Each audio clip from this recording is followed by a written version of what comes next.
Valley View Casino and Hotel. We got ALCS Game 3 going tonight. Seattle back at home after taking 2 on the road in Toronto. Shane Bieber will be going for the Blue Jays, while George Kirby will be going for the Mariners. Seattle's currently a minus 135 favorite. That game is going at 5:08. The Dodgers took Game 2 on the road last night against the Milwaukee Brewers to take a 2-0 series lead there. They'll be back tomorrow afternoon in Los Angeles with Tyler Glasnow on the mound. The 3C's MVP this month at Valley View Casino and Hotel on October 31st, one lucky winner will score cash, and more cash, or spin for $100,000 during the 3C's giveaway, only at San Diego's favorite casino.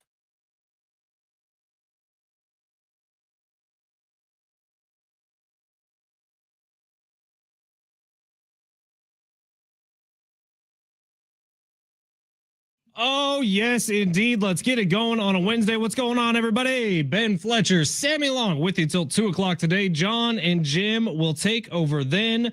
We got a Wednesday. And it's a Wednesday show coming up. Our fantasy football expert, Stan Lazinski, is going to be jumping on coming up at 1:30 today. Are we keeping Stan in studio? Are we holding him hostage today? Yes, Big Stan is making an appearance in the studio, gracing the iHeart Studios today. I love it. So get your fantasy football questions in for week 7. Obviously, tons of injuries going on. If you need help on the waiver wire, we're going to keep Stan for a full 30 minutes today. So he's going to be here to answer every single question you could possibly have. With that being said, fire up that YouTube chat, baby, at San Diego Sports 760 on YouTube. You can find us there, subscribe to it, and use it today especially. That's where we're going to be reading most of our fantasy football questions for Stan. All right, we do have a 4-pack of tickets for SeaWorld's Hollow Scream to give away today. New horrors have awakened. If you're ready to see them, make sure you keep listening. We'll give those away today in hour 2, so stay tuned.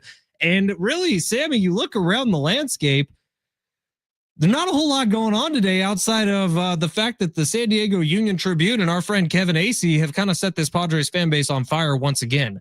So an article comes out this morning written by Kevin Acee, citing around 20 anonymous sources talking about the culture inside the Padres clubhouse. And if you haven't read it yet, I highly suggest you do. It's a bit of a longer read for Kev, but you look back at this season and maybe this is starting to put things into frame.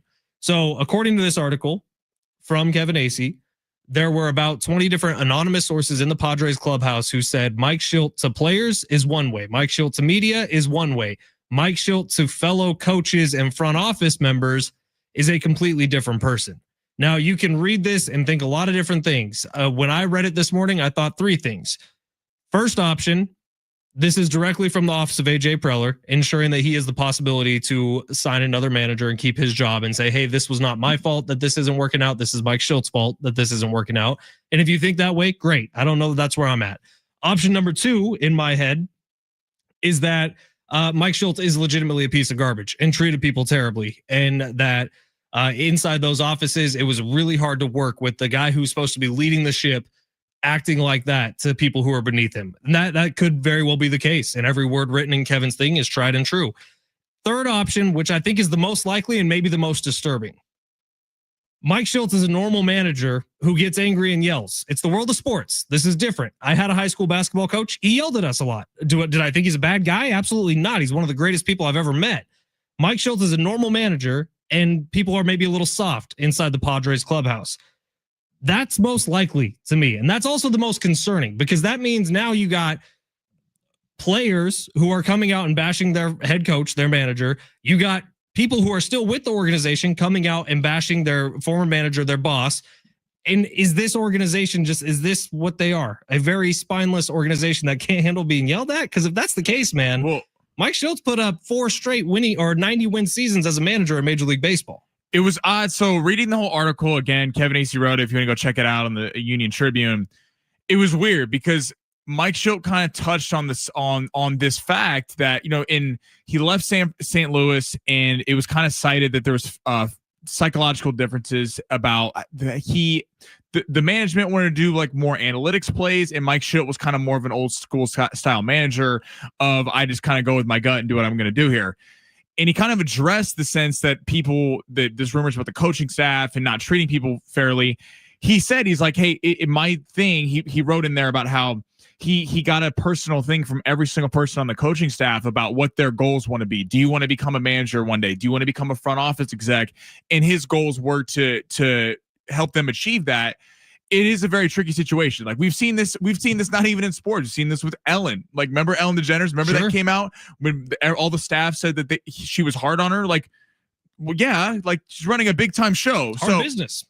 Like this is kind of a tricky thing. I'm not defending Ellen, but I think I am defending Mike Shildt. But it's a he said she said thing where it's like, yeah, the coaches, people are alleging would berate people and things like that, but then was very player friendly. The one thing where I think this has some sustenance is like he would get feisty with the media, like very defensive. If there was a question asked in a post-game press conference about a managerial decision, it was very defensive immediately. Like, no, this is my right call, and I made that right call. In the article, some anonymous players and coaches actually acknowledged that he was very hard on them, and some liked it, said that they actually got better for it, and then some were like, hey, I don't like this at all. He was totally different. Apparently was extremely player friendly and let the clubhouse kind of run itself between the players and was completely different to the coaches. Just very odd situation, like to retire at 57 from the Padres. Now this comes out, and then yesterday we're hearing, which is obviously very sad, about him receiving death threats and things like that. Like, just it's a very odd situation, and I don't know if AJ Preller's behind him being out, if he's literally was like, I'm just done with this. If management, the ownership is like, this is gonna be a story for a long time, and we're gonna get a lot more information as the weeks go on. And then you have tweets from guys like Coach Kinsera today who have come out and said his sources are saying Mike Shildt was absolutely fired, and I don't know what the truth is in all of this. And hopefully we do find out. But here's the part of the article from Kevin Acee that kind of gave me the most pause. Nearly 20 sources, 12 of them who worked with Shildt on a daily basis during the season, have in recent months characterized Shildt as unyieldingly demanding of his coaching staff. Isn't that a good thing? Well, and clearly in the sense of that, the Padres failed to reach their goals. Yeah, so we're complaining that the guy who's in charge, who gets graded on, look, Mike Shildt, again, the options are all there. He could have been a totally over-the-line jerk. I can absolutely see that happening. And if that's the case, maybe it's better off without him. But if he's just a hard boss who's trying to get the most out of everybody, are we just going a little too soft? That would be my question. And if you look at the Padres' final series against Chicago, they were a little soft, and there wasn't quite the edge. You watch the emotion on the Brewers' faces last night as the Dodgers were kicking their ass. Every single player looked like it meant a lot to him.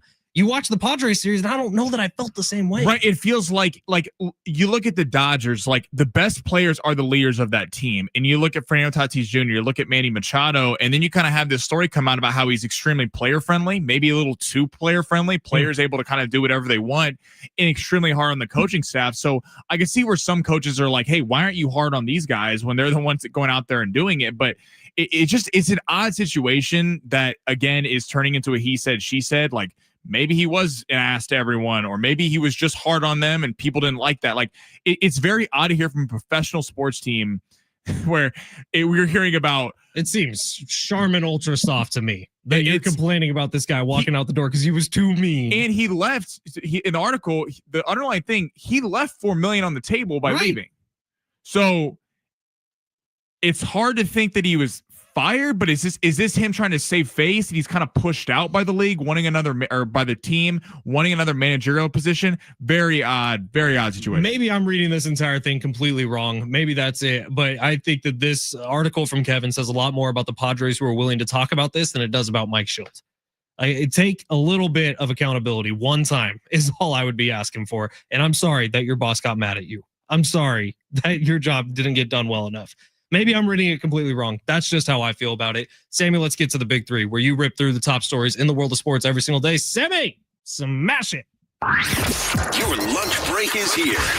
Ready to go back to the office and knock the socks off your friends? Coworkers? It's time for the top stories of the day. The big three.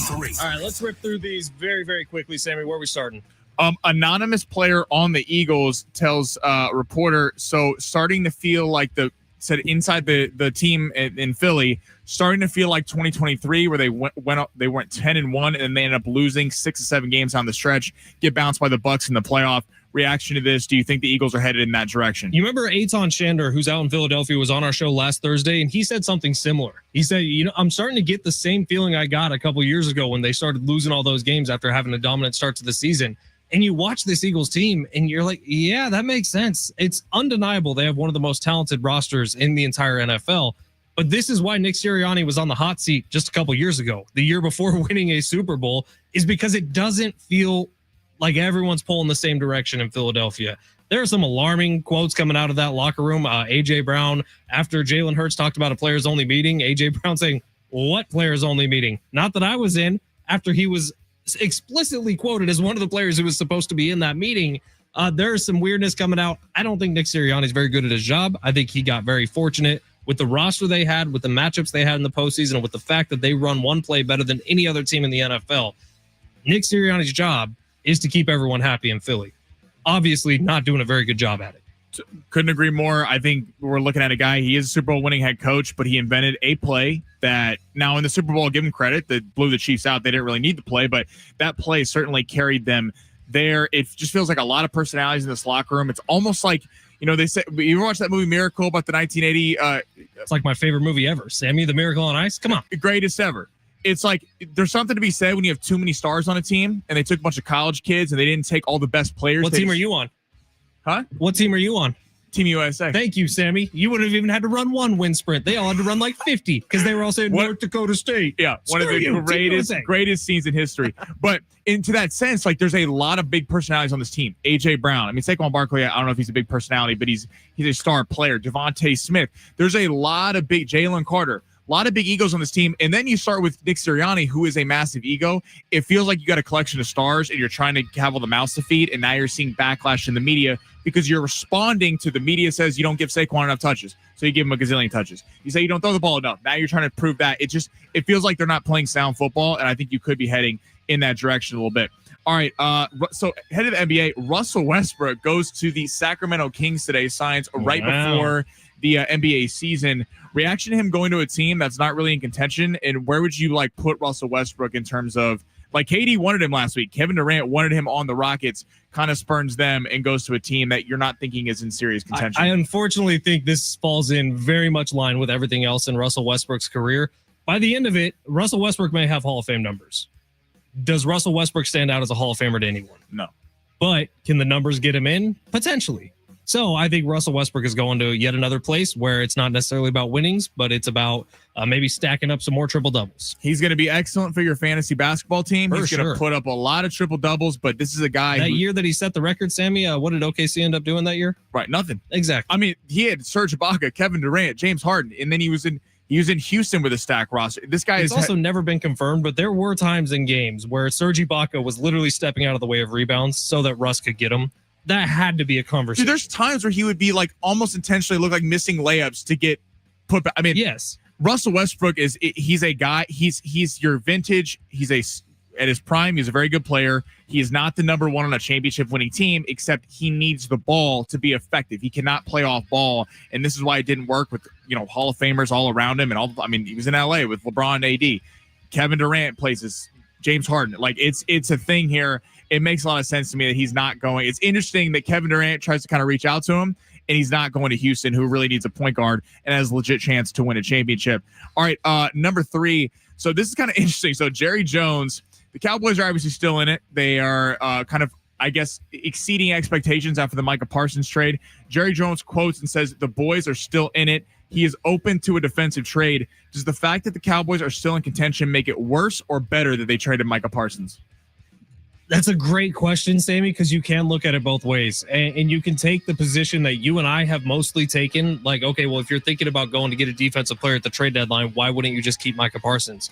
Or you could take the position that Steve Hartman would take and say Micah Parsons is one of the most overrated players in football, and the Cowboys are actually doing the right thing by not having all their money tied up with a very small amount of players, but spreading the wealth a little bit more and still having an offense good enough to compete. Well, they're kind of showing you the offense is good enough to compete.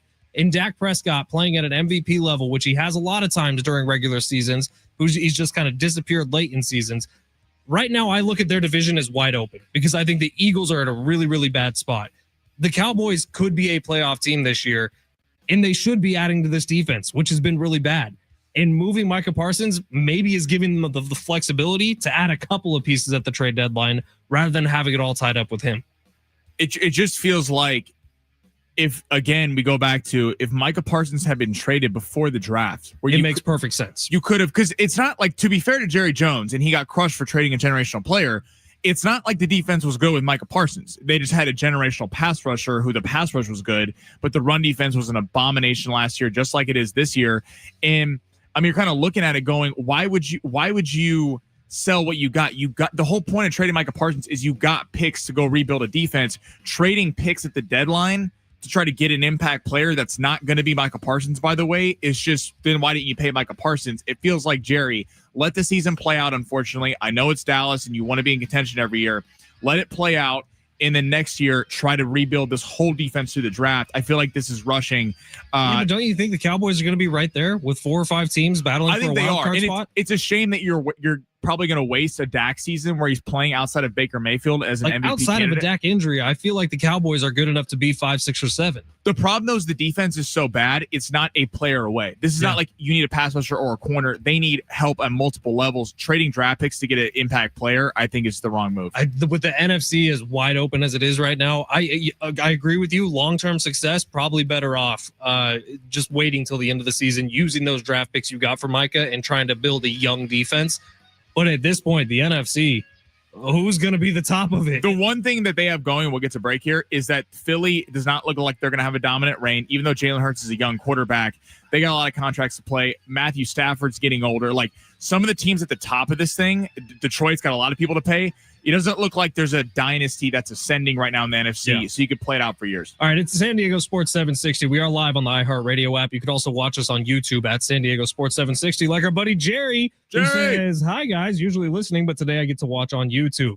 What up, Jer? Thanks for being here, man. Shout out to Big Jer. Keep listening for your chance to win Hallow Scream tickets to SeaWorld. We will be giving those away soon. It's San Diego Sports 760 live on the iHeartRadio app.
San Diego Sports 760. Ben Fletcher, Sammy Long with you to 2 o'clock today. John and Jim will take over then.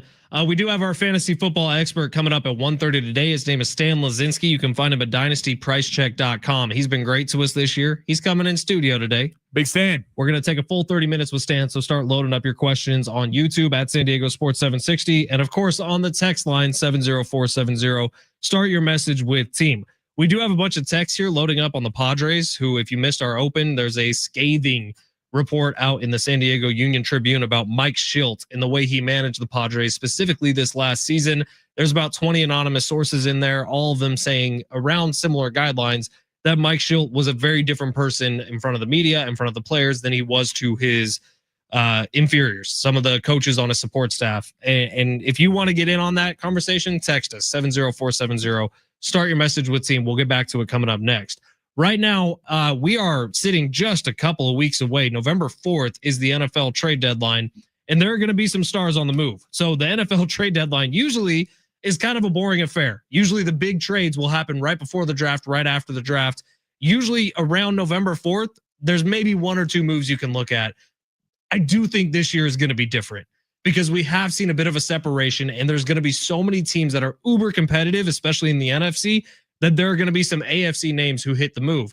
Ravens are awful this year. They got a lot of older, expiring veterans who could be helpful to other teams, like a guy like Mark Andrews, like a guy like Derrick Henry. Or if the Ravens are convinced, what are they, 1-5 right now? 1-5. 1-5 on the year. You're probably not making the postseason, especially in the AFC. Are the Ravens a team that could be moving on from a couple of older guys on their team to try to load up some draft stock because they're not going away from Lamar Jackson anytime soon? So don't you want to help them out via the draft? Well, yeah, and I think it's the fact that there is not a clear-cut team that is so much better than everyone else this year. The Eagles have been outgained every game, lost their last two. The Bills defense looks like an abomination, lost their last two. The Chiefs started 0-2 and are only 3-3. Like the Lions just lost to the Chiefs. So there's not a team that you look at that you're like, wow, that they really are the best team in the NFL. And so I think all these middling teams, like, well, and the Chiefs need a running back. Right. Well, there might be a couple of them available between HN in Miami, Derrick Henry in Baltimore, Breece Hall in New York, Alvin Kamara, who kind of threw some water on the fact that he doesn't want to be traded. Really? I would. I don't get that at all from Kamara. And then you're like take your Niners for a second. I said this yesterday. You'd think that if you lost Nick Bosa and Fred Warner, you would be like, you know what? Let's just kind of not end the season, but let's just see what play it out with what we have, get a pick next year. But the fact that there's not a dominant team in the NFC and they're first place in the NFC West as of right now, the first place in the NFC West, I think you're looking at a lot of teams with like middling records. Your Patriots, your Steelers, your teams that might go, your Niners, your teams like that. Hell, even your Seahawks, things like that. That I don't think coming into the season, maybe you thought, hey, playoffs are a reasonable expectation, but maybe not the Super Bowl. But you look at, because there's not a dominant team, that's why the Niners are checking in on Trey Hendrickson from the Bengals, because you do need a pass rush if you're going to advance in the postseason. And here's my problem if you're the Niners, because honestly, I do believe this. You would have been better off if you were in the Ravens situation right now, like you were 1-5 right now instead of 4-2, because now at 4-2, you're kind of forced to make some moves and bring somebody in and maybe damage your salary cap a little bit more. Right, you're not getting the number one pick. Right. And so if you're the 49ers, you're kind of forcing yourself to make some moves and maybe going into the postseason a little bit weaker than you could have in the next couple of years by adding in the draft or by acquiring some picks or acquiring some younger talent. But yet the Niners are absolutely on the list. There are reports out that they're touching in on Trey Hendrickson. David Njoku from the Browns is another name, a veteran tight end who could be very, very helpful for some teams. Jacoby Myers with the Raiders, Bradley Chubb with the Dolphins, Chris Olave with the Saints, San Diego guy. So there are going to be some names this trade deadline for a lot of teams who are all going to be vying for different wild card spots in the two conferences. I actually think this trade deadline in the NFL is going to be awesome. Well, and you said this at the break. A.J. Brown is the name that everyone's looking at. People are calling on him as reports are coming out today. Because so when the Eagles were 4-0, and this is kind of a story because A.J. Brown posted that cryptic thing on X and everything, like you're kind of like, yeah, but they're 4-0, they're undefeated. They're not trading their star receiver. Well, now you lost 2 games, and the division's not going anywhere. The Commanders look legit. The Cowboys aren't going anywhere. They got one of the best offenses in the NFL. Hell, even the Giants beat them a week ago. So it's not like this is not a walkover in the NFC. You wonder if, because they've lost the last 2 games, if a team calls and like as evidence, the Buffalo Bills, and are like, who need a receiver badly and offer you a king's ransom, you wonder if Philly might be more apt to make a move like that, considering that there's not a dominant team in really either conference. And when you're winning, you don't use him. Right. So you're paying this guy a ton of money, and when you use him, you lose football games. And it doesn't, with all reports, Jalen Hurts and him don't seem to be on the same page a lot. And AJ Brown's in a very unique position as a wide receiver, where wide receivers can almost act like NBA players, where if they want to force a move, they can force a move. So if AJ Brown doesn't want to be there and Philly's getting calls on him, they can probably move AJ Brown and he'd be fine with that. It's going to be a fun deadline coming up in a couple weeks, by the way. November 4th is the trade deadline in the NFL. All right, coming up next, back to the Padres we go. If you haven't read the Mike Shildt article, you got a few minutes here during commercial break to read it. There are quotes from Mike Shildt in there, and there's a bunch of anonymous sources cited. It's Kevin Acey's article in the UT. I got a few different options of why this article comes out now. Let's discuss it together. Hit us up on the text line 70470. Start your message with team. We'll get to it on the other side. You're listening to San Diego Sports 760 live on the iHeartRadio app.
This sport is sponsored by Anderson Plumbing, Heating, and Air. Dodgers take a 2-0 series lead in the NLCS last night. Tonight, the ALCS will be back live from Seattle. Seattle took 2 on the road in the first 2 games.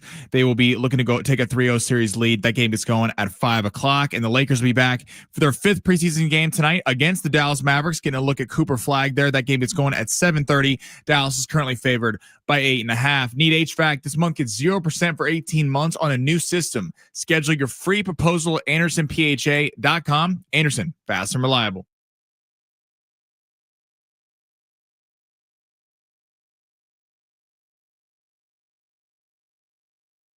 San Diego Sports 760. You're listening live on the iHeartRadio app. Hey, Sammy, that steak is still on the table, by the way. Had a conversation today. I've heard we're not there yet. So do us a favor. Sammy and I want to eat a $500 steak. The only way we get there is with your help. The listeners of this show, the people we love so much. So who am I seeing right now? Jerry, Tyler, you're listening right now.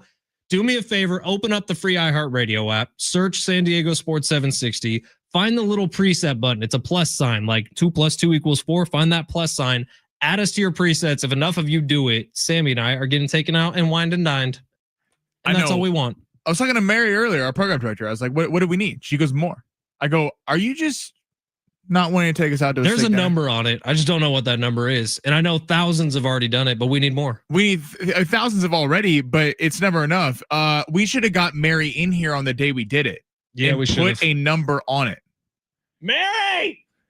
I don't know what she does back there, dude. What's she doing? We need doing things back now. Actually, we need steaks, $500 steaks. Exactly. So help us out. Go over to the free iHeartRadio app. Add us to your presets. Make it number 1. That way, every time you open up the free iHeartRadio app, you can just go right to San Diego Sports 760. All right. If you have not seen it yet, I'm sure there's going to be hours of coverage on this station. This is probably the last time Sammy and I talk about it today.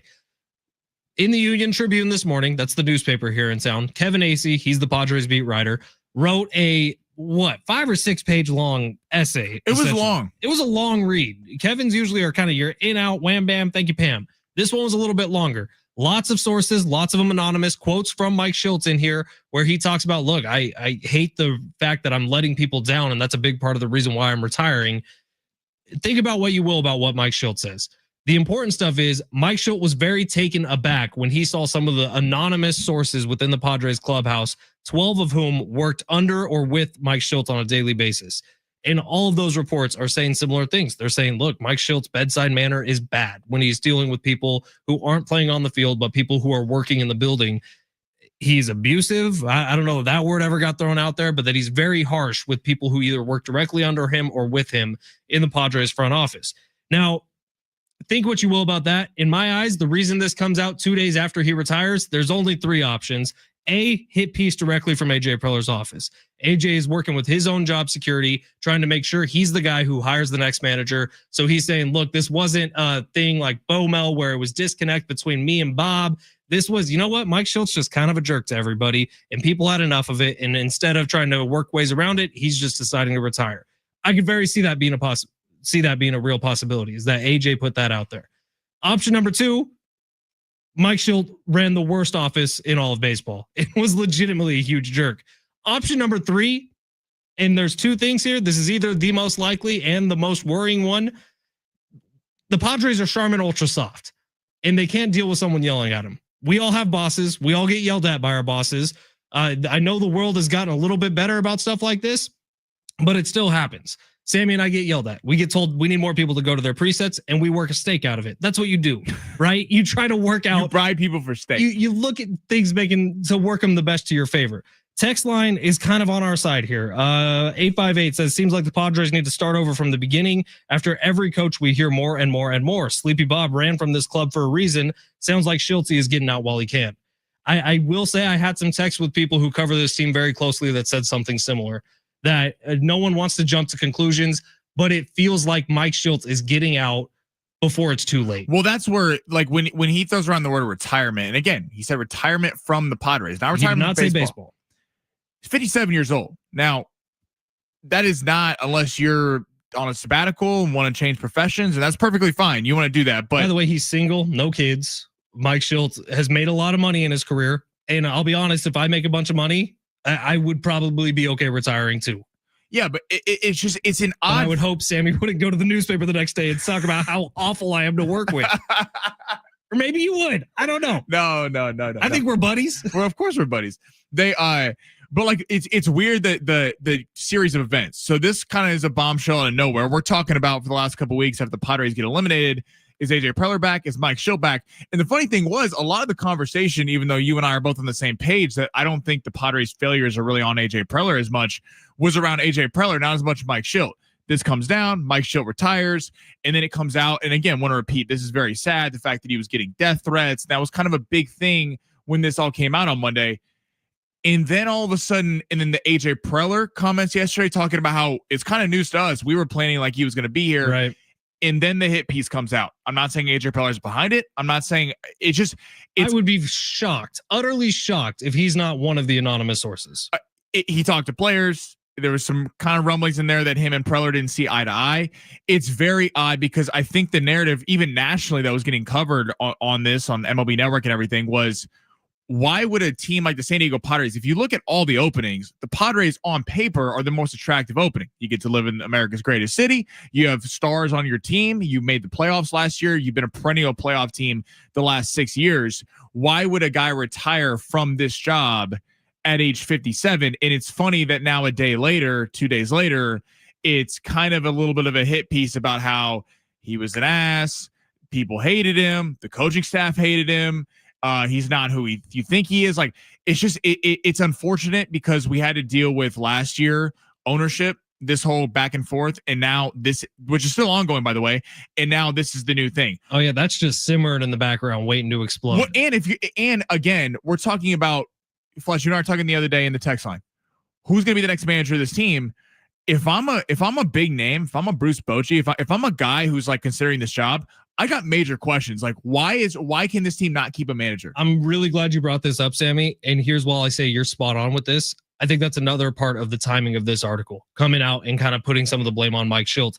After Bob Melvin left from the Padres and went and took the job at the Giants, there was another Kevin Acee article that came out that detailed the disconnect between AJ Preller and Bob Melvin, that they just could never see eye to eye, and it was button heads the whole time. And so Mike Shildt gets promoted from within. He was already on the Padres staff. He was working in the front office, and then he gets the job as the Padres manager. And you're like, okay. And all the reports, remember, were Mike Shildt and AJ Preller see eye to eye on everything. Oh yeah. And now all of a sudden this happens. So I do think part of this is maybe it's not AJ Preller. Maybe it's some of his cronies, but are going and saying, no, this one has nothing to do with AJ. He's squeaky clean in this. This is 100% Shilty. That vision he gives you all when he's standing in front of the media, when it's like fun nicknames and adding cronies to everything. Yeah. Now, that's not the guy. I think this guy's a jerk. I think that's 100% what happened, or is a real logical explanation of why it happened. But I think the backfire thing, that if that's true, if this is kind of AJ Preller and the Padres putting out a thing like, hey, this guy, which is all speculation on our part, completely speculate. This, I mean, it could be from another place, but if we're inferring, they think the most to gain from kind of a hit piece on this.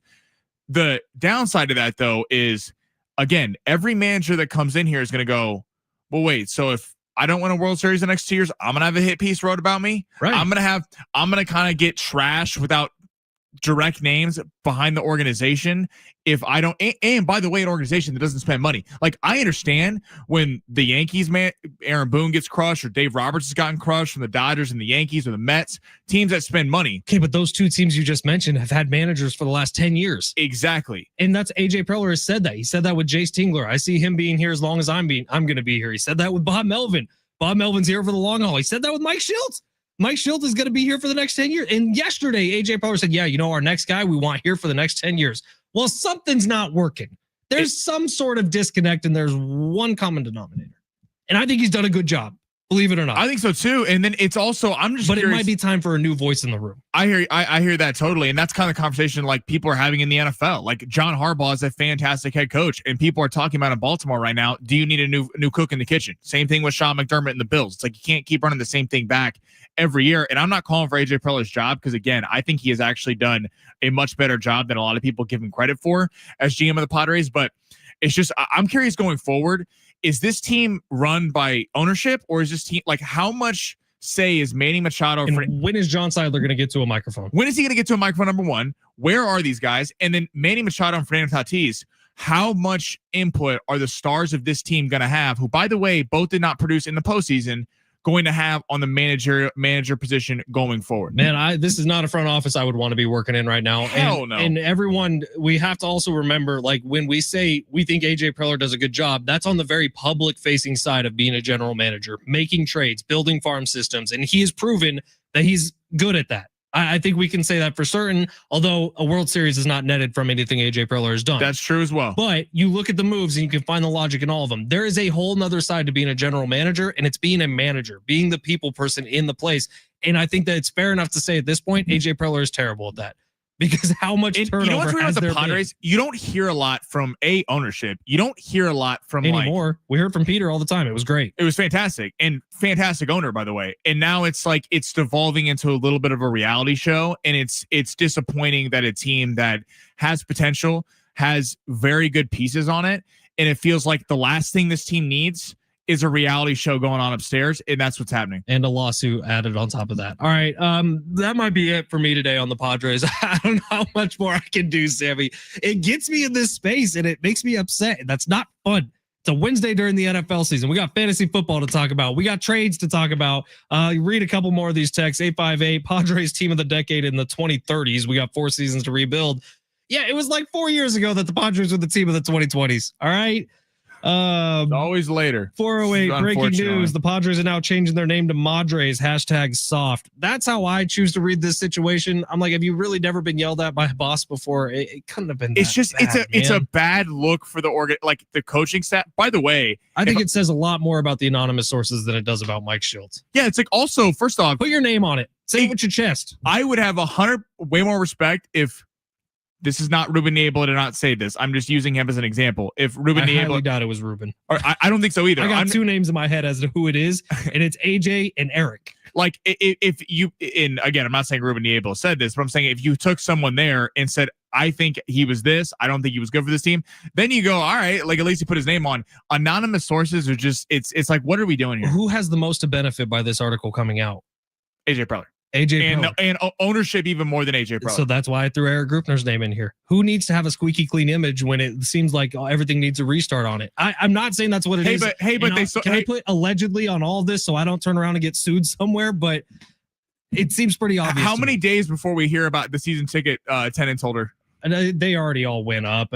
Don't worry, they're already going to be sold out. That's the number one PR thing when the Padres have bad PR. It's just, hey, let's put out the attendance numbers. Wait till you see the giveaways for next year, Sammy. The bobbleheads going through the roof. That 1998 team is about to get so celebrated once again. You have no idea. Gallagher Square is going to be squeaky clean. Whoo! You wish Links at the Park is coming back too. Dude, you wish ownership was a little bit more invested, like the city and the team winning, and the fact that the city spends so much hard-earned money to go to these games. It's just it's a little bit of what's going on at the top right now. Did we make money last night? So okay, my thing. This is unfortunate. My Prize Picks unfortunately glitched. And I didn't realize this until later in the day. I know Logan Gilbert didn't help out, but I know that we had options here. I think we might have made our money back. So no, we did not. Both your tennis picks missed.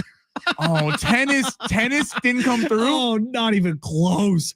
Taylor Fritz, that was done in 19 games. Naomi Osaka went 30 games, so not even close. Okay, because Yamamoto went 9 innings. I was like, oh, we're doing good here. Yamamoto did it. Shohei finally got a hit. Shohei did it, which that was from our buddy Joe out in La Mesa. Well, Logan Gilbert was from the other day. Yeah, Joe picked Gilbert, that one. You're right. It was Freddie Peralta. I'm sorry. Freddie Peralta did not do it. The Dodgers roughed him up. Well, today's a new day, Sammy. Today's a new day. Let's go make some money on the other side. Long Shots is coming up next. It's San Diego Sports 760 live on the iHeartRadio app.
Keep listening. Your chance to win a 4-pack of tickets to How Low Scream at SeaWorld San Diego. This year, new horrors have awakened with 5 haunted houses, 8 terrifying scare zones, hidden speakeasies, and strills of coasters after dark every Friday, Saturday, and Sunday now through November 2nd. Halloween fun for the whole family for a limited time. Kids go free with a paid adult ticket. Visit SeaWorldSanDiego.com for more information. Those tickets coming up within the next 30 minutes, so don't go anywhere. Sammy, this is the first year where I haven't lived in a small little condo that doesn't, like, no one really trick-or-treated at our old condominium. Oh, so you gotta. We live in a neighborhood now with tons of kids. There's basketball hoops all over our neighborhood. I've only attempted, challenge one-on-one a couple times. But how'd you do? Tons of kids live in our neighborhood, and there's tons of families. So I would imagine, judging by how many decorations are up in front yards already, that we're going to have a lot of trick-or-treaters. Now, I need to establish myself. Do I be the guy that buys full-size candy bars? Am I the guy that has little fireball shooters for the parents? Am I the guy that keeps the lights off and doesn't welcome anybody? That's okay. Here's my thing. It's a very family-oriented neighborhood that we live in. This is my thing. I live in a neighborhood where there is a lot of kids. I'm not, and this is not trick-or-treating is fun, for the little kids. It's great seeing the costumes. Everyone's excited. I'm not a big ring the doorbell every 5 seconds, and answer stuff. So I'm out on giving out candy. Sure. I would be more apt because I will say, try to look through the eyes of my wife right now, who is very much about holidays and tradition, and she loves this kind of stuff. So I got a friend who actually just texted me right now, who they have a cool thing. They set up a fire pit outside. They have a portable thing. That sounds like a hell of an idea. And in the driveway, they sit there, drink beer all night, and have a ton of candy. Kids just come up and get it, and it's like, hey, the whole family's there. Everyone's great. Then you don't have to answer the door, do the whole trick or treat thing, and it's kind of a best of both worlds. It's like a barbecue. This could be the move. By the way, could be the move might be a name of a new segment on this show. That's a good idea. Could be the move. Could be the move. Could be the move. On the move. Is could that be the move? Could that be the move for a new segment? Could be the move. I don't know. Maybe. But I'm thinking about that same thing because we do have a little bit of a driveway. So maybe we just pop up some camping chairs out in the front yard on the driveway. Get a whole thing going. 858 says, I was in the same boat a few years ago. Needed to do both large candy bars for neighbors and shots for adults. Shots for adults. See, if you get tequila for the adults. See, but and then am I running into a situation where every time an adult comes up and takes a shot, am I also having to take a shot? Because I don't need to be the one passed out in the front yard with snuggled up next to a skeleton or something. I'll come through if you're giving out shots. You know what I mean? You want to come do Halloween with the Fletchers? We'll do Halloween. You're more than welcome. All right. Well, let's get to long shots. We got people on YouTube. Our boy Jerry saying I need to go on a heater here. So Sammy, that's on you, baby. I got you, dude. Let's fire it up. Smash it. You looking for some luck? Want to win big? Gotta play big. You owe money and you don't even know it. Time to take a chance. Pay that man his money. With long shots. All right. Where are we going today? It's Wednesday. Those are tough days historically for long shots. It's a tough day. Do we have tennis going on? So right now I actually have a 4-legger. I have 2 baseball. I have a hockey actually, and I have a tennis, but we'll decide if we're going to keep the tennis. Wait, hockey's fully up and going now. I think the Goals' first home game is this weekend. Goals fantastic. Get some beers, go out there. Yeah, the Goals fantastic. Hockey's fun, man. If everyone wants to get into hockey, that's a blast. All right, we're gonna start with Seattle and Toronto though. Seattle 2-0 on this series on the road. Crazy. I mean, what was the last time? We got to find this stat that the NLCS and ALCS road teams both won the first 2 games. Oh, there is a stat. It hasn't happened in a really, really long time. I heard the stat this morning, and now it's not in my head. I will find it. You give us your pick. Okay, but I think Toronto gets this game tonight. I really do. Toronto is too good. I think they were a little overhyped coming in the series, and the Mariners took advantage of that. The Mariners coming off a Friday win. I mean, huge for the city of Seattle. I used to live there for a few years. People go nuts for the Mariners. That is their team. 1970. 1970. That is 55 years ago. And the crazy thing about game 1, you looked at, you're like, okay, so they go 15 innings, the Mariners, in game 5 against the Tigers. This is going to be a blowout win for the Blue Jays. Kind of felt like the Mariners, though, were riding some momentum. And is it both road teams that are up 2-0? Both road teams up 2-0. And I think the Blue Jays a little bit overhyped because of the fact that they beat the Yankees. You beat a big brand like that. I think the Yankees weren't as good as people were giving them credit for. But I do think, with that being said, I think they win tonight. little bit of a reset with an off day yesterday. Shane Bieber, more than 5 pitcher strikeouts. He's got to go for Toronto. He's a very solid pitcher. I think this number's pretty low. I think Seattle's going to be swinging a lot for the fence. A lot of home run hitters on this ball club. Rally, Rosarena, Rodriguez, Eugenio Suarez. I think Shane Bieber goes more than 5 pitcher strikeouts tonight. On his teammate, Vlad Guerrero Jr., it's time Vladdy get in this series a little bit. 1.5 hits, runs, and RBIs. I think Vladdy gets after a little bit tonight and puts up a big performance in Seattle, because if they're going to win, they got to get the long ball back, something they were just destroying the Yankees with in that series. Then we're going to go to Buffalo versus Ottawa. The Buffalo Sabres, first Buffalo Sabre bet ever on this show, hockey. Tage Thompson, more than 4.5 shots on goal. Red Demon. This guy's been on a tear. He's hit his over in each of the last 3 games. Tage Thompson kind of became the star after the Buffalo Sabres traded Jack Eichel to Vegas. Jack Eichel was the franchise in Buffalo. Buffalo has not been good in years, like about 25 years, since 1999. So he wanted out, got traded to Vegas. Tage Thompson was kind of the guy that elevated into that status. Tage Thompson for the Tage Thompson. What an interesting name. Sounds like a certain kind of film star. Tage, Tage Thompson. Tage Thompson. We could make a career out of him. More than 4.5 shots on goal. Red Demon. I think we're going to keep it at 3. We need a winner. Should have gone Tajay, I feel like. Oh, if my name was Tajay, that would be fantastic. Tajay Long? Tajay Long. Talk about an adult film star. Yeah. Tajay Long, yeah. That is that. That's a star right there. If you open up your OnlyFans account, Sammy, we'll have onlyflesh.com and Tajay Long. Dude, We'll get some subs. Oh, all right, to recap. Tage Thompson, we're counting on the Northeast today. We're counting on the Northeast sector of the United States and Canada.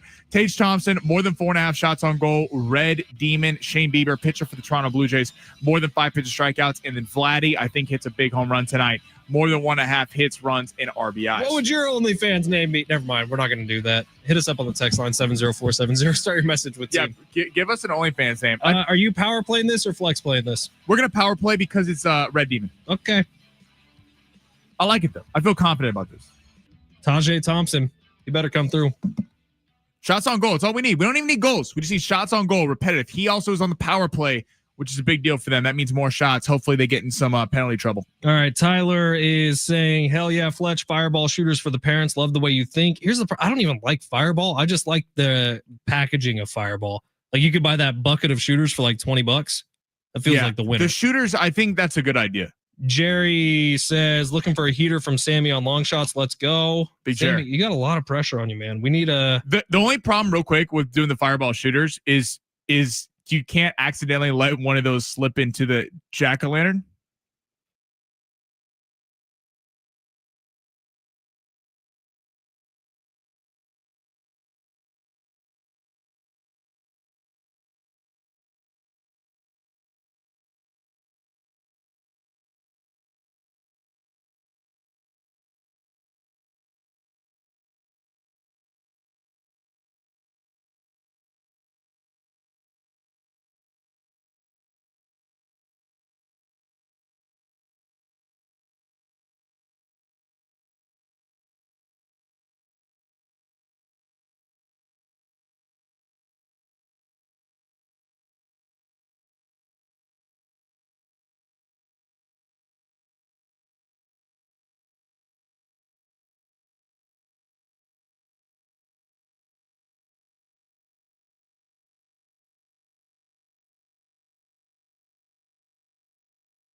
The sport's sponsored by Progressive Insurance. Lakers hosting a preseason game tonight against the Dallas Mavericks, getting their first look at number one overall pick Cooper Flagg out of Duke. That game gets going at 7:30, and the ALCS Game 3 gets going tonight. 2-0 series lead for the Seattle Mariners. That game gets going at 5:08. Toronto is currently plus 115 on the money line. Shane Bieber will be going for the Blue Jays, while George Kirby will go for the Mariners. Progressive Insurance says if you're a renter, make sure you're protected. Renter's insurance includes options that cover stolen property, personal injury, and living expenses if your place is damaged. Get a quote for renter's insurance at progressive.com.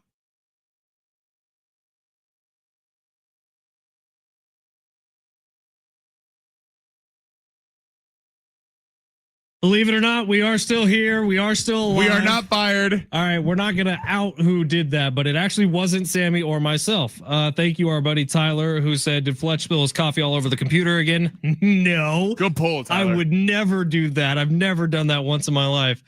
But yeah, we did get knocked off the air for a second there. So don't worry. No, it had nothing to do with the porn star talk. We're all good. Yeah, John wonders if we got immediately fired. Plenty more to get to on that front. Yeah. Sammy Long, as the text line points out, already is the perfect name for that. And I agree. You think so? Tajay Long would be better. Tajay Long would be better. Tajay's a little more sensual. This is San Diego Sports 760. My name is Ben Fletcher. That is Sammy Long. It did sound like the cord just got completely pulled on our show. We are fine. We are here. You got us for another hour. Guess what? Within this hour, in fact, within the next 25 minutes, you're going to be getting a 4-pack of tickets to How Low Scream at SeaWorld. So we are all good, John. Don't worry. We're back. We're doing this thing. Where were we? What were we talking about right before we got? Well, we were talking about fireball shooters on Halloween. That's a great point. And man. I was saying that you want to make sure, because so if you missed the last segment, if you're just doing a 1 o'clock hour, Fletch said that he's hosting Halloween. He's finally got a house. Trick-or-treaters will be coming to the door. And I said he should sit out front. Fletch had the idea of fireball shooters for the parents. Could be the move. And I think you got to go king-size candy bars for the kids, because there's nothing worse when you're a kid. Especially we're new to the neighborhood. Like a lot of the people who've lived there have lived there for 20 plus years. Right, you're going to be the cool house. Right. And you know what's the worst, though, is like when you go out trick-or-treating, when there'd be that one kid with a peanut allergy who'd end up getting, for some reason, and I live in Seattle, we would go out trick-or-treating on Sammy, were you the kid with the peanut allergy? I was not the kid with the peanut allergy. This one kid had a peanut allergy, but for some reason could eat Kit Kats. And I was like, so he took all the Kit Kats. I'm like, this is BS, man. Like, he shouldn't get all the Kit Kats just because he's allergic to something. Now, where do we go with this? Because I'm thinking if a kid has a really good costume, he gets one level of candy bar. If a kid has kind of a crappy costume, didn't put a lot of effort into, I feel like he just gets the fun sized. Well, exactly. I think the best costumes are the homemade ones, not the. You got to put some effort into it. Right. Not that you go buy them at Party City. Like, it's like, okay, like everyone can do that. Have we told you what you are going to be as part of the Big Rich, TD, and Fletch Halloween costume? I have not been told that. I had my own idea, but what are we doing? Well, if you would like to be a part of it, we would like to bring you into it because you physically look exactly like something we need. Okay. So the plan is, and the plan could change. Halloween's still 15, 20 days away, 15, 16 days away. The plan is we are the mystery gang. Okay. I am going to be Scoob. Rich is Fred because he already looks like Fred. I'm guessing I'm Shaggy. You're Shaggy. How'd you know? You're tall. You're lengthy. You kind of look like a stoner. Sammy, you're Shaggy. Are you okay with that? Yeah, I could totally be a stoner Shaggy. Dude, Scooby-Doo was... TD's Velma, so you're kind of winning there. We could have made you Velma. Dude, you got the glasses. I'd totally rock Velma, dude. All right. Dude. Well, we'll see if that goes. Big 3, hour 2 coming up in just a minute. We got our fantasy football expert, Stan Lazinski, who has been money so far for us this year. Coming up at 1:30. Big Stan is actually going to be here in studio. We get to hang out with him. Also, Sammy doesn't know about Stan's life story. It's kind of wacky. The dude's had like a bunch of different jobs before he landed on fantasy football. But at one point, he was jumping out of planes for a living. He's broken his hand like 19 times. That's crazy to me. So we'll get some fun Stan stories as well. Yeah, like I don't. Maybe I'm just like not like that, but like jumping out of a plane is like, it's just like, why are we not on the ground? Like, there's no reason to. It's like, it's kind of like down to do it once. Yeah, but I think it's kind of like you're inviting death into your life. Because like beginner's luck is a thing. And I feel like if you do it for the first time, everything's going to be fine. It's the second time, once people start to get greedy, that's when problems happen. But the only problem is like the whole time I'm jumping out of the plane, I'm just going to be thinking about how I want the parachute to open. Yeah, but then the parachute opens. But if it doesn't, then you won't even know. So then I'll be on 600 Kogo next door on a story about me. Yeah, but you'll be up in the sky playing baseball or doing whatever you do once you get up there. I don't know. You'd probably be at like a Backstreet Boys concert, just popping your booty or something. Dude, we a little tandem. Yeah, sure. I'm not jumping by myself. I think you have to go tandem for your first time. I think because it requires like 6 jumps before you go solo. Can't you pass out from the altitude and then you forget to? Anyone could jump out of a plane at any given time. You don't need to be skydiving at like some regulated place. You could just go do it. Not recommended, but that's hopefully like you're flying Southwest and you're like, I can't deal with this anymore. So you jump out. In theory, I think if you figure out how to get to land safely, you probably get arrested immediately. But in theory, you could do whatever you want. All right, we do have game 3 today between the Seattle Mariners and the Toronto Blue Jays. The series has gone back to Seattle, who holds a 2-0 advantage. It kind of feels like we got a team of destiny thing going on with the Seattle Mariners, who have never been to a World Series, much less won a World Series. And it kind of feels like at this point, we are going to get a World Series between the Mariners and the Dodgers unless something wacky happens here in the NLCS and ALCS. And if that's the case, I do feel like we have the situation where the entire country outside of Dodger fans, which there are a lot of, are all going to be rooting for the storyline of the Seattle Mariners in their first World Series, winning their first World Series. I think that series actually sells too because of that narrative. You're going to have a large portion of the country, all Padre fans, all Diamondback fans, all Giant fans, all Rocky fans rooting against the Dodgers. Hell, every team. Everyone in the National League and most people in the American League are going to be rooting for the Mariners. Right. Like that's in I think the underdog story there sells. It's a little bit, even though I think the Mariners roster is well equipped to compete well with the Dodgers. Well, and you got star power in the Big Dumper. He's got a fun nickname. Julio Rodriguez. Like Middle America loves the Big Dumper. And I think you also, it's sellable the fact that even though it's not a David versus Goliath in the sense that I think the Mariners are a legit team, you have the kind of smaller market, even though Seattle's a big city, but where everyone will be rooting for the Mariners. I think that actually sells. I think it's a much more entertaining World Series in terms of a viewership standpoint than Toronto versus LA. I think so too. It could be fun. I think I am rooting for the Mariners at this point because I kind of can't stand the rest of the teams. And I married into a family of Brewers fans who have been absolutely intolerable the last few weeks. All right, it's San Diego Sports 760. Let's get to the big 3 of hour number 2, where Sammy Long rips through the top stories in the world of sports. If you're just joining us for the first time ever, my name is Ben Fletcher. Thank you for being here. That's Sammy Long. This is a show called The Fletch Zone. We do it for 2 hours every single day, and we like to talk about all sports. We went heavy on the Padres in the first hour. If you missed it, you can find it on the free iHeartRadio app. Just search The Fletch Zone, and you find the podcast there. Sammy gets it up every day after the show. Sammy, let's smash it. Get into hour 2 the right way. Your lunch break is here. Ready to go back to the office and knock the socks off your friends? Coworkers? It's time for the top stories of the day. The Big 3. If you're just joining us and you like us, you could do us a big favor. We have a bet going with our boss right now that we can't get X number of presets added to the show. So open up the free iHeartRadio app, search San Diego Sports 760, and click that little plus button while you're listening. Add us to your presets. Sammy and I want to win $500 worth of steak. Only way we do that is with your help. Hell yeah. SoCal Jayhawk said when you first said the Halloween costume, his first thought for me was Shaggy from Scooby-Doo. You look like Shaggy from Scooby-Doo. I think so. When I was a kid and I had a bowl cut, I was Ralphie from A Christmas Story. That makes even more sense. Maybe we should pivot this Halloween idea. But we can get a pole for you to lick. It'll be great. All right, where are we going? He wasn't the one that got his tongue. All right, never mind. Okay, I'll be that kid. You'll be that kid? Yeah. Okay, let's go to the NFL. Come on, because where else will we start? We're going to the AFC. So all the division leaders, New England is currently atop the AFC East at 4-2, Pittsburgh 4-1, Indianapolis 5-1 AFC South. In the AFC West, the Chargers are tied with the Denver Broncos at 4-2, but they have the tiebreaker because they beat him. Of those 4 division leaders, who are you most excited about, and then who are you most concerned about? Rip through them one more time. We got New England in the AFC East, Pittsburgh in the AFC North, Indianapolis in the AFC South, and the Chargers in the AFC West. Is it weird that I actually feel the best about the Steelers at this point? I think that is the team you'd feel the best about. The AFC North is kind of falling apart with the Lamar injury, with the Burrow injury. The Steelers feels like they're moving in the right direction. And look, you could feel however you feel about the wins they've already gotten, but it's starting to gel. Like Aaron Rodgers to DK Metcalf is working. The running back situation is getting better. Defensively, Minka Fitzpatrick has been on a tear. So it's starting to look a little bit better out in Pittsburgh, and I think that they can continue, and they're not playing in a good division anymore, although it started the season as one of the best divisions in football. The AFC West feels like neither of the two teams you mentioned will be the two teams standing at the end. The Chiefs are only getting better. I just had this conversation with a buddy yesterday. I was like, gosh darn it, man. Out of everything that happened the first few weeks of the season, the Chiefs are going to win another Super Bowl because it feels like everybody else at a time where they're all getting worse, the Chiefs are getting healthy and getting better. And Rashee Rice coming back this week. I don't see a team that's going to stop the Chiefs as of right now, which Sammy is literally just grinning and looking down and trying not to smile right now. No, because you're trying to reverse jinx the Chiefs. So it's okay. I'm not. That's honestly how I feel. I've been very honest with everybody today, potentially opening myself up to something bad because I've been calling out different people in the Padres. But well, it's fair criticism. For the AFC, I agree with you on Pittsburgh. I think because of the lack of competition, I also think Pittsburgh's a good team. I think Pittsburgh's a team that's needed a quarterback in years past because they've had the roster.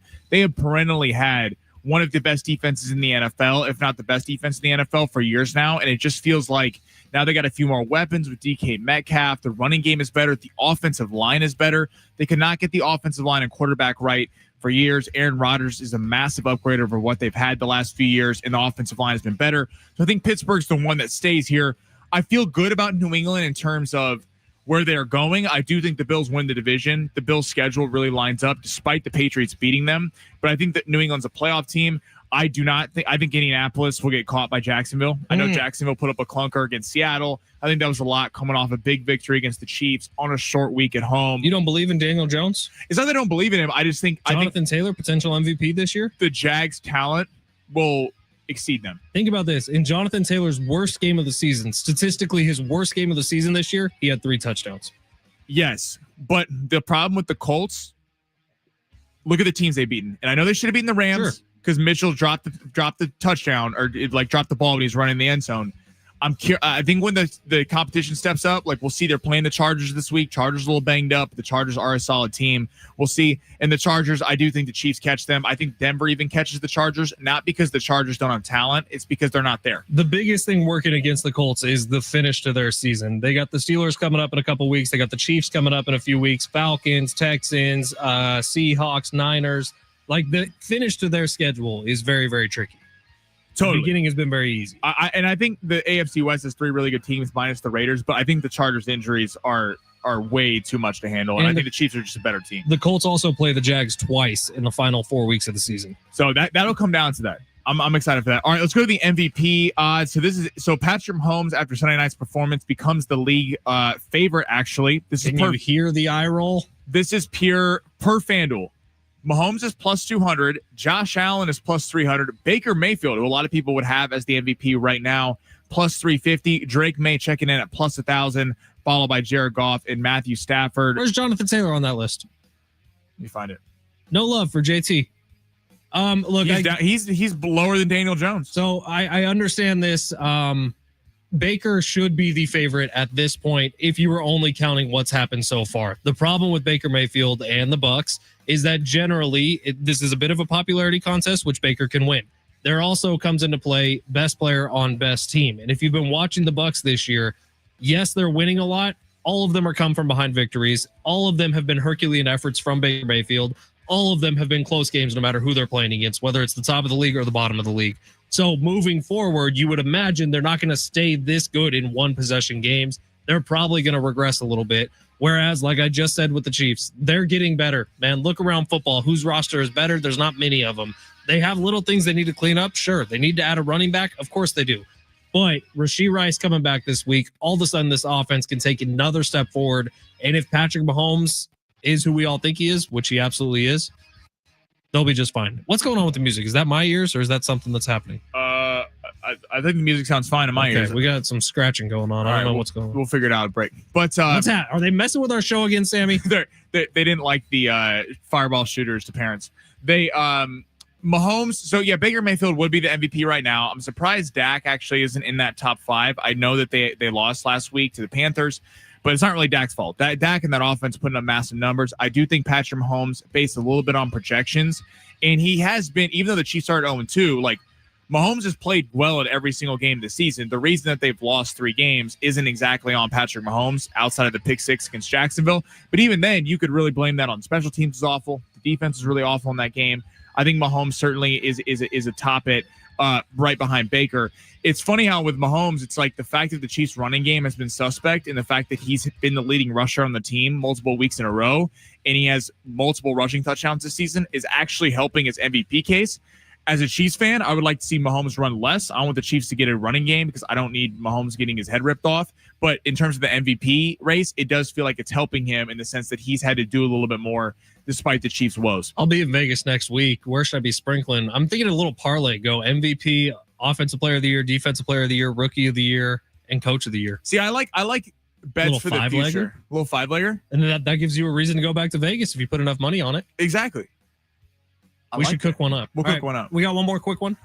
We can get into this on the other side. So this is interesting. Jeff Passan believes if the Dodgers win the World Series, could lead to more pressure for an extended lockout. The MLB has been projecting that after next year there will be a lockout. But if the Dodgers win because of the amount of money they spend, there will be more pressure from fans and owners to block it out potentially next year. Oh, you mean a sport that's kind of, I shouldn't say trending downwards, but baseball, man, they keep getting in their own way. You mean we're in for some more rough waters? Let's talk about it next. It's San Diego Sports 760. You're listening live on the iHeartRadio app. Along with the baseball conversation, SeaWorld tickets on the other side. Don't go anywhere. That's next.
You know, I was doing some Googling earlier today and I found a go-kart, gas powered, for sale that cost $999.99. Really?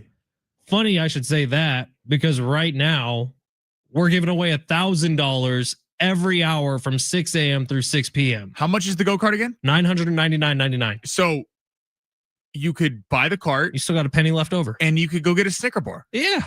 I mean, find a Snicker bar that costs a penny. I don't know if there is one, You could but barter with the person at 7-Eleven. we got 13 chances every day for you to win $1,000 with the bonus bucks giveaway every hour from 6 a.m. through 6 p.m. Listen for the keyword, enter it at sportssd.com. Your next chance to win $1,000 coming up right at 2:00, right before you hear the sweet, sultry tones of Jim Russell on Jim, the air. By the way, the text line thinks that Jim is the one that's messing with our show. I think if we took odds on who was messing with us, I think Jim would be even money. Here's the thing. Even if he isn't, I'm fine blaming it on Jim. Exactly. I know for a fact it's not Jim because I know who it was, but I'm cool saying it is Jim. You know who, if I like this person would never pull pranks, because like John Schaefer is like legitimately one of the nicest human beings you've ever met in your life. He's got a dark side to him. That's where Schaefer, it's funny because people always assume Jim's the angry one, right? So it's going to be Jim.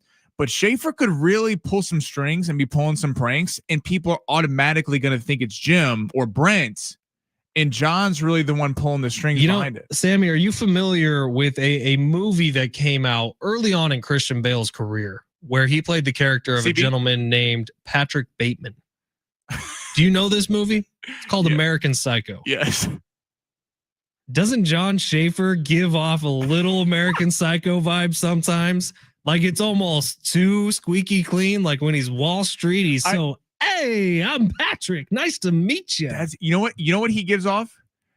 Schaefer gives me a little Gus from Breaking Bad at the chicken place. That's not bad. He's fantastic. He's great PR. Everyone's there. Excellent bedside manner. And then guess what? Then there's business to handle. And he's going to take a box cutter and slice you open. And listen, no spoilers. Schaefer's a serial killer, so that's what we figured out on today's show. Congratulations! I say that's a success. Hey, but at least he's an entertaining killer. You know what I mean? Like Gus Fring, like he's not this guy that you like. Sometimes you find yourself rooting for Gus. You're like, why am I rooting for Gus? This guy's a terrible person. Well, Walt's the bad guy in that show. We can all agree with that. Walt went in and messed up Gus's whole business. Yeah, it's like Gus had a product and Walt got his greedy little paws all over it. By the way, I could do a 2-hour show on that. Who's the bad guy in Breaking Bad? Why don't we just start a new podcast where all we talk about is Breaking Bad movies and TV shows? I would love it. We could do that, definitely. All right. We teased it. Let's get to it here quickly. And then get your texts in, get your YouTube comments in, because our fantasy football expert's going to be here in about 6 minutes. SeaWorld tickets coming up in about 2 minutes. But Major League Baseball, per all signs, is heading to a lockout at the conclusion of next season. December 1st, 2026 is the end of the current CBA agreement, the collective bargaining agreement. The root of the tension is that owners are pushing for a salary cap.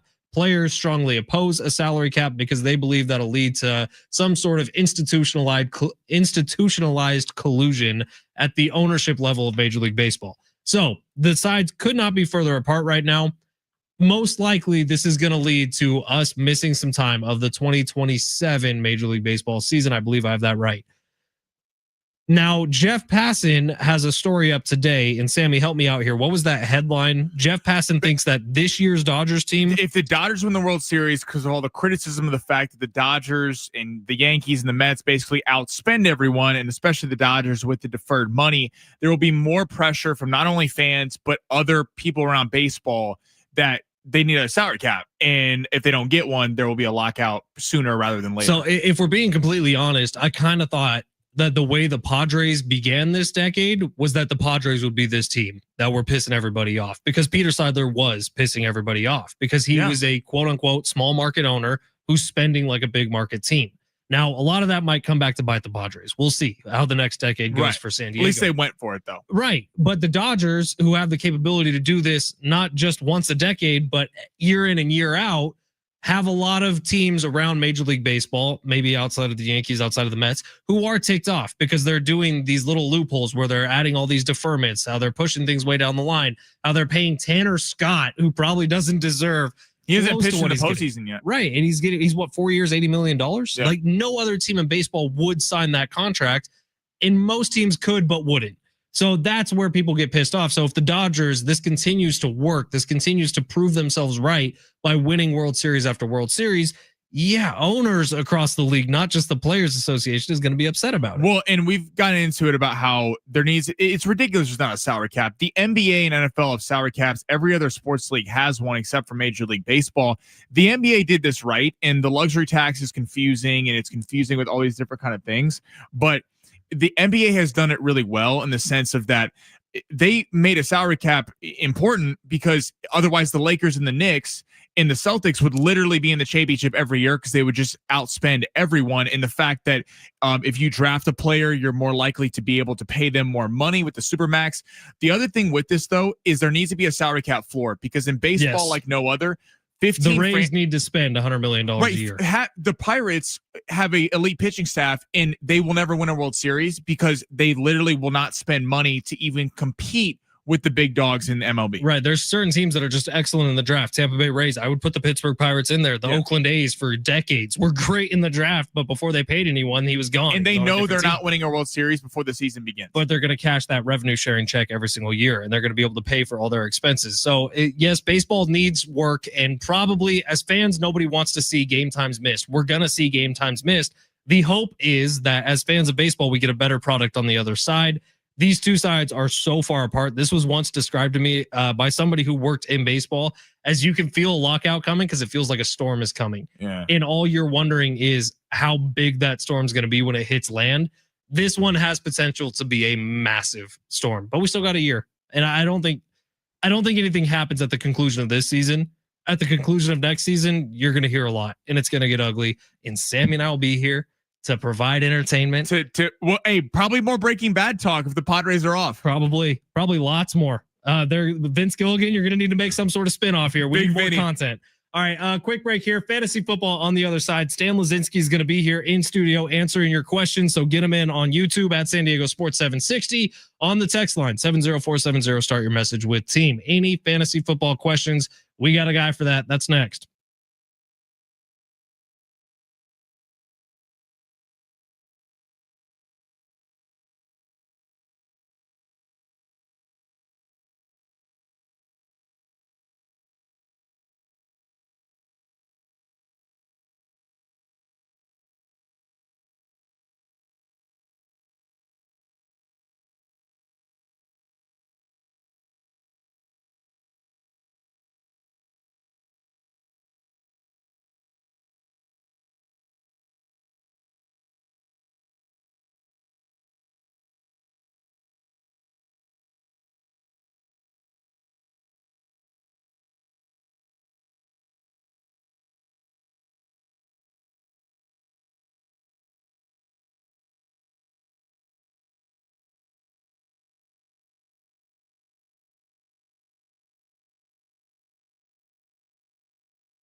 This report is sponsored by Audible. Apparently, but the Jacksonville Jaguars, Travis Hunter is going to have a bigger offensive role after playing both offense and defense in the past 6 weeks. He'll be primarily more on offense going forward. And then the ALCS Game 3 tonight in Seattle. Game that's going at 5:08 p.m. Blue Jays looking to win a game in the series after both road teams in the ALCS and NLCS have taken the first 2 road games. Shane Bieber on the mound for the Blue Jays. George Kirby will get the ball for the Mariners. Mariners currently a -135 favorite on the money line. Stuck in traffic. Audible's romance collection will have you falling fast in the slow lane. Satisfy every side of you with the best-selling modern rom-coms, the hottest romantic series, and anticipated new releases. Start listening free when you sign up for a 30-day trial at audible.com.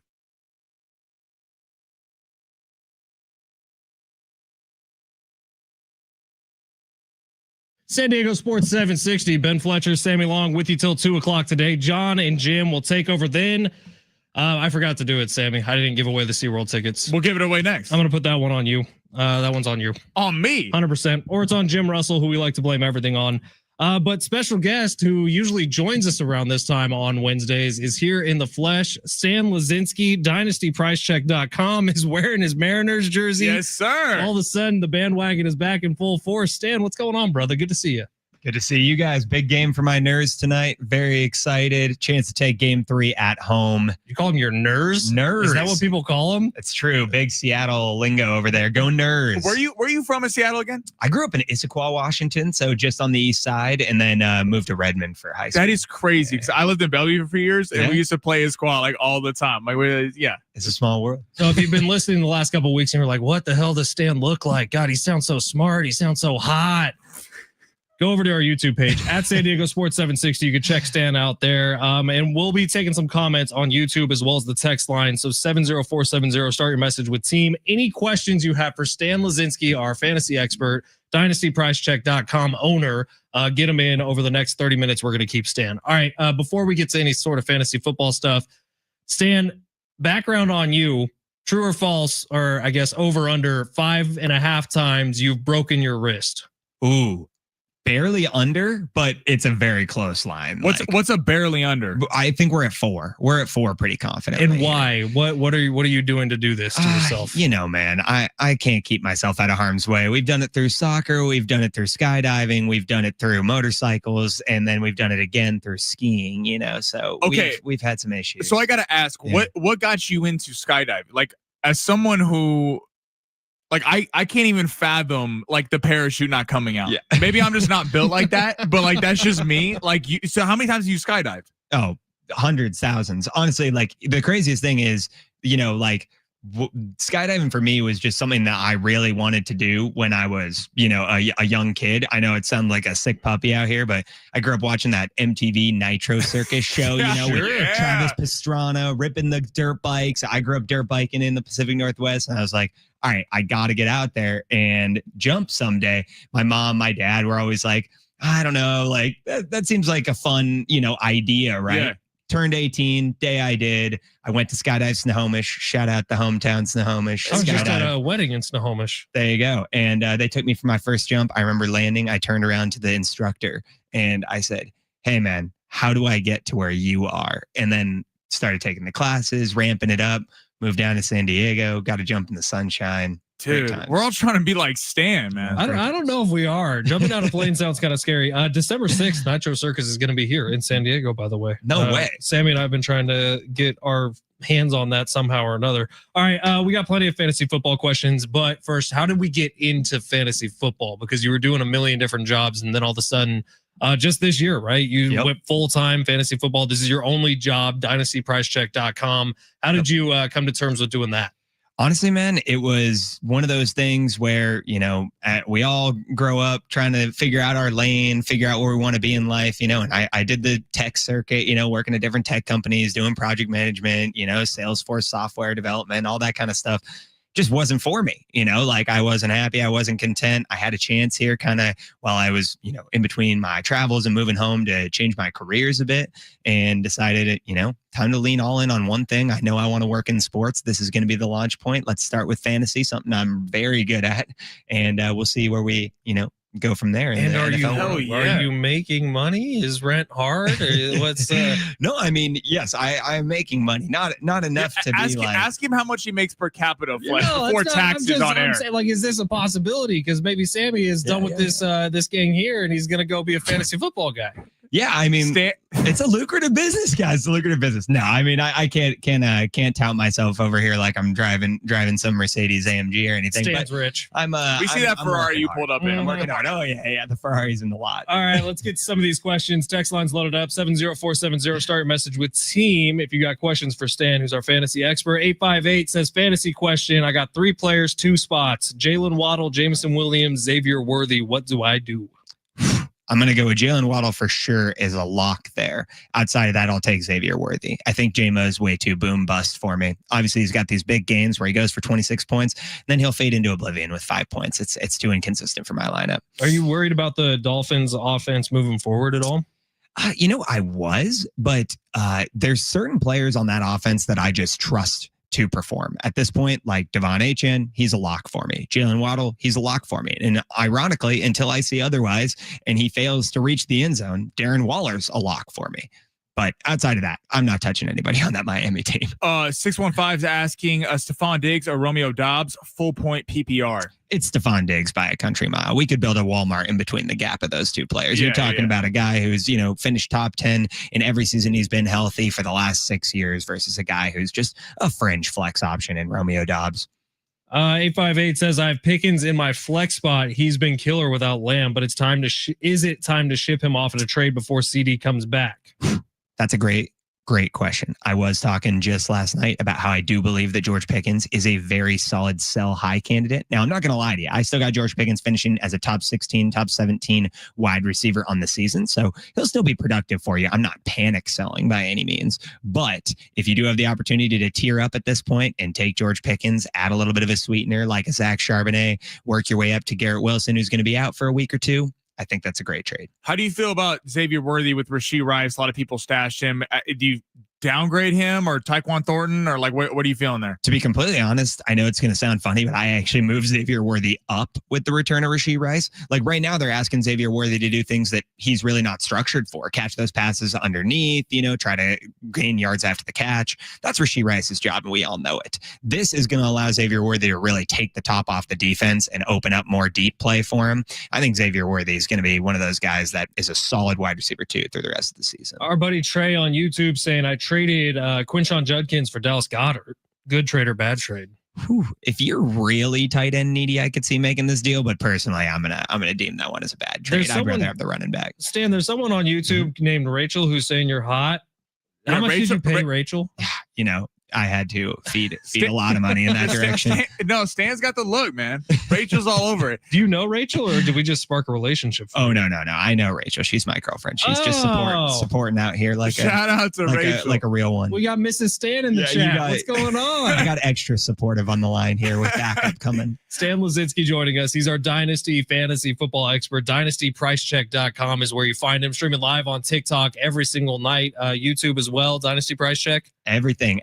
Twitch, YouTube, TikTok. You guys can find me on all platforms. I'll be there to answer all your questions, get you a bunch of dubs this season. Now, what Stan is the expert at is Dynasty fantasy football. And this from the 760, who is a Dynasty super sleeper we haven't heard about because they're sitting behind someone. Also, is Isaiah Bond a future wide receiver one for Cleveland? Ooh, well, let's start with the Isaiah Bond question. I actually liked Isaiah Bond a lot in Texas, college prospect. He had a lot of upside. Obviously, deals with a little bit of the issues in the offseason, falls in the draft. You've got that coming. I am very tentative on the Cleveland offense in general, just until they get the whole quarterback situation figured out and find some sort of consistency there. So I'm not exactly giving you the ultimate buy-in on Isaiah Bond today. However, I think he's a very solid stash to hold on to in Dynasty. Outside of that, for Dynasty, a guy who I've been touting all offseason, and I know I'm going to sound like a hometowner here, but Torrey Horton of the Seattle Seahawks. He is a dog. He was a 5th round pick out of Colorado State. He was mossing Travis Hunter on multiple occasions last year. Oh yeah, the guy who went number 2 overall. He's a good player. Only reason he fell outside the top 100 picks was because of the injuries. And you've already seen flashes out of him. just in his rookie campaign here, but he could be the solid wide receiver 2 long term when Cooper Kupp hangs him up. After the Monday Night Football doubleheader, Penix plays well, Caleb plays well. Who are you higher on moving forward if you have both those quarterbacks? I mean, from a fantasy perspective, I obviously got to take Caleb Williams just because the rushing upside is so lucrative. And like Caleb Williams has found the end zone on several rushing touchdowns throughout the season. But I do think Michael Penix is one of those, very solid value guys to buy that looks in my range kind of similar to like a Jared Goff or potentially Dak Prescott style upside in the future, right? Gets more comfortable. He's a true gunslinger. He can force the ball downfield. He's not going to get you a lot with his legs, but with weapons like Robinson and London obviously being very active in the offense, like you're always going to have upside on the fantasy game with him. So I just started playing Dynasty football over the last couple of years. And Sammy, I was talking about during the break how much fun it is. And he was asking a question, which I think a lot of people have, which is it a situation where you're just keeping 1 or 2 guys every single year, or do you reset your whole league? But no, it's none of those things. You are keeping the entire team and you are the general manager of a team moving forward. So if you draft old, get ready because you're in for a couple years of suck. If you could make the argument, because so many people they play fantasy football every year with the work, with their group of buddies from college. What's the argument to make Dynasty a little more commonplace in the culture? Yeah, I mean, if you want the sell points on Dynasty, it's a few things. One, it'll keep you connected to your friends all year round, right? Because fantasy is such a limited timetable. And honestly, fantasy is way less timetable than people even realize because you're already watching half the audience drop off at this point in the fantasy football season because you've got 0-6 teams, 1-5 teams. But if you're an NFL franchise and you're managing your roster and you're a bad team, well, great. Now it's time to start paying attention to college. It's time to start shipping away your veterans and getting them off your roster so that you can like gear up for the future and get more draft picks and liquidity. That's what you can get in Dynasty, right? So it keeps everybody engaged, at least for the entirety of the real NFL season and then beyond. Plus, I just think, if you care about sports at all and you're like me and obsessed all the time reading about football, this is going to keep you locked in year round and give you a chance to kind of express yourself more creatively. What's your favorite amount of people in a league? Like I played in leagues with like 10, 12, 14, 16 even. Like, do you like it when it's more people and it's harder on the waiver wire, or do you like just 12? Totally. So like 12 is my favorite. I will say though, like when I play Dynasty leagues, and as a lot of my listeners know that have joined some of my, listener leagues, my favorite format is a start 11 league. So definitely deep rosters. You got guys like Tutu Atwell that's getting a consistent weekly start. You're not seeing that in standard fantasy football. I like, just for everybody out there that wants to copy me here. All right. You got a Dynasty Superflex tight end premium, start 2 tight end 1.75 with a start 11 format. That's going to be your roster setup. And if that sounded like Stan was just speaking Chinese to you, dynastypricecheck.com is where you go. That's where you get all the information. I do like the super flex, so you could go 2 quarterbacks, and especially in deeper leagues, it'll get funny because you have that one dude in the deeper leagues who will take 4 or 5 quarterbacks on their team to make sure that once bye weeks come around, you're starting a tight end in your super flex spot. And there's more gamesmanship that can be played. All right, coming up next, we're going to do rapid fire with Stan. Get your questions in for week 7 specifically. If you have start, sit questions, waiver wire questions, get them in on the text line or on YouTube at San Diego Sports 760. Text line 70470. Start your message with team. And right now, we didn't forget, Stan, pick a number between 1 and 10. 4. 4. Caller number 4, you're SeaWorld. going with a 4-pack of tickets to SeaWorld San Diego for Hallow Scream, new scare zones, the shrills of Coasters After Dark, hidden speakeasies, or should we say screameasies, every Friday, Saturday, and Sunday now through November 2nd. Halloween fun for the whole family. For a limited time, kids go free with paid adult ticket. Visit SeaWorldSanDiego.com for more information. Caller number 4 is going with a 4-pack of tickets, 877-767-4760. Rapid Fire Fantasy with Stan Lazinski coming up next.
It's Fletch for Prize Picks. Download the app today. Use promo code Fletch and get $50 instantly after you play your first $5 lineup. We make decisions every day. Prize Picks, the decisions you make can get you paid. Taj Thompson, more than 4.5 shots on goal. Is it Tage?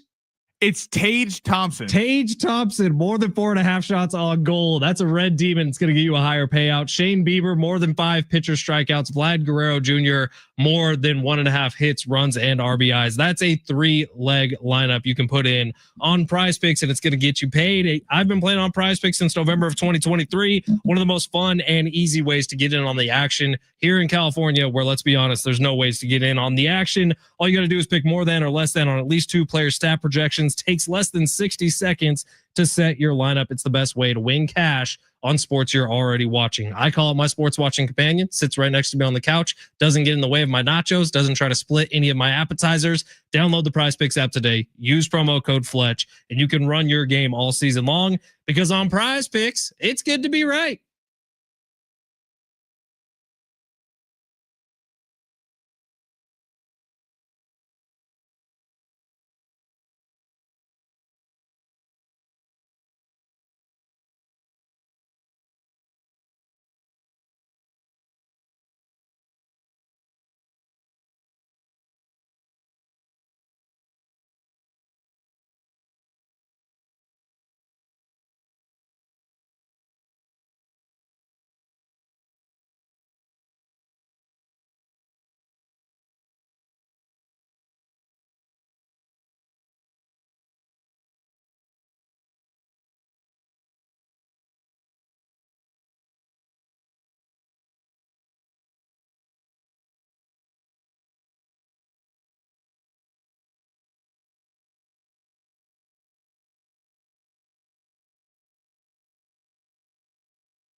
All right, it's San Diego Sports 760. Just a couple minutes left here before we get to John and Jim, which is coming up next. We'll see if Jim Russell's done sabotaging everybody in this building. Yeah, trying to get our show kicked off the air. Who won those tickets, Sammy?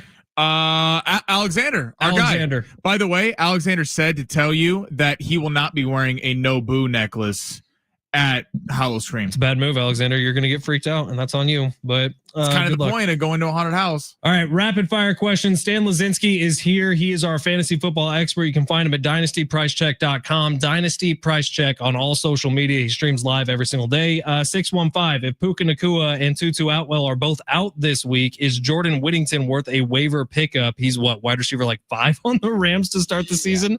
I would sit Stephon Diggs in his place, full PPR. Whew. No, you're not sitting Stephon Diggs, man. You're not sitting Stephon Diggs. 858 wants to know any trade predictions for the Week 9 NFL trade deadline, and are the 49ers cooked without Fred Warner and Nick Bosa? Well, I gotta say, pity to my 49ers fans out there. You guys are having the first team all IR season, and it is devastating. You don't deserve it. It's a good roster out there, but any trades I see coming in the NFL, nothing crazy. I could see Trey Hendrickson of the Bengals getting moved somewhere just because he was in that contract dispute before the season starts, and I'd say pretty confidently with Joe Burrow out there, get some back for him. They're probably done there. Wouldn't be surprised if the Ravens end up making a little trade dedeadline as well. I wonder who's all available there. Like if Zay Flowers and that full roster is available. Move Derrick Henry. You got to do it. All right, that'd be crazy. Rapid fire 858. Trey McBride or Tyler Warren this week? You got to go Trey McBride, but Tyler Warren should be in your flex. You got to find a way to play both. 760 says it's time to give up on Ben Sinnott in Dynasty. It is for me. I understand that people, have some hope that when Zach Ertz is gone, things might change, but I haven't seen enough out of him to really warrant anything great. I'm probably just trading him away at this point. Start Rashad White or Cam Scatterboo this week. This from our buddy Tyler. It's Cam, baby. He's not only the most fun player to watch in the NFL right now, in my opinion, but he's got a bunch of touchdown upside. Pick one wide receiver, tight end. K. Dotton, Jordan Whittingham, Fannin Jr. or Keandre Booty. Is that his name? Okay. Kayshon Boutte. Kayshon Boutte. If I got to pick one out of this, I am going to go with Harold Fannin. Okay. I think that's it, Stan. Good work. Hey, last one out there for everybody. Noah Fant is available in over 76% of leagues right now. Mike Gesicki just went to the IR. The Bengals love throwing it to the tight end, as does Joe Flacco. Go pick him up right now. I just saved you guys your weekend. The problem is half my fantasy league is listening to this right now, so they're going to get on this. Sammy, run. Pick up your phone now. Get on that waiver wire, buddy. All right, that's it for us today. John and Jim are coming up next. Stan, thank you for being here, man. This was a lot of fun. Yeah, fantastic. Check him out. What time are you going live tonight? I'll be live tonight at 7 p.m. A little DPC after dark tonight, guys. DPC, that almost sounds dirty, but it's Dynasty Price Check. You can find him there. All right, we're out of here. Jim coming up next. I think John's still off. We'll see you tomorrow.